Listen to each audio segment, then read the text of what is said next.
Right. This will be a quick little video. This is actually section 6.5 in the Stewart textbook that we're using. I threw it in with 6.3. I think it's 6.4 actually. Um, so we're throwing it in with 6.3 homework. But we're not doing much with this section. We're just doing a couple of problems. So one is on work. How much work is involved in moving an object from point A to point B? So example 4, and to find the work, all you do is integrate over the interval that you're looking at. So when a particle is located a distance x feet from the origin, a force of x squared plus 2x pounds acts on it. How much work is done in moving it from x equals 1 to x equals 3? So all we need to do is integrate from 1 to 3 this function here. So x squared plus 2x. So not a big deal.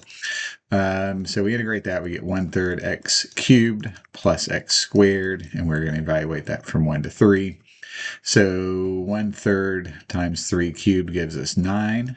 3 squared, of course, is 9, minus 1/3 plus 1. And when we solve that, we get 50 thirds. And I believe the unit is joules. Okay.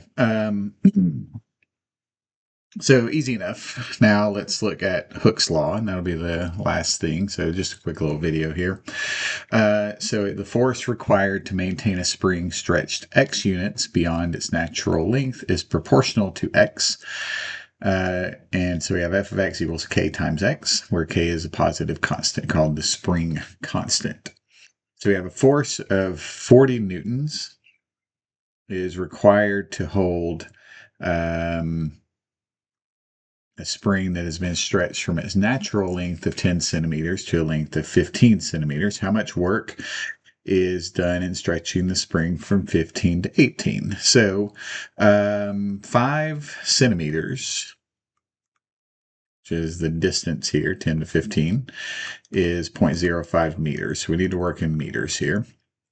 Now we need to find out what k is. So f of 0.05 equals 40 newtons.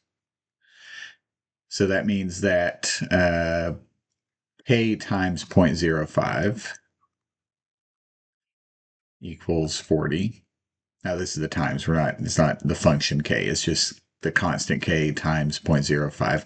And so that tells us that k equals 800 if we solve that equation. All right, so now we have f of x equals 800k, or 800x, I should say. And so we need to integrate this. So the work is from, so now how much? So from 10 centimeters to 18 centimeters, that would be 0.08 meters. So it'd be 8 centimeters, that'd be 0.08 meters. And then from 10 to 15 would be 0.05, which we already found. So we're integrating from 0.05 to 0.08, and we're going to integrate 800x dx. And of course, that antiderivative is 400x squared, 0.05 up to 0.08. And so we can do 400 times 0.08 squared minus 0.05 squared.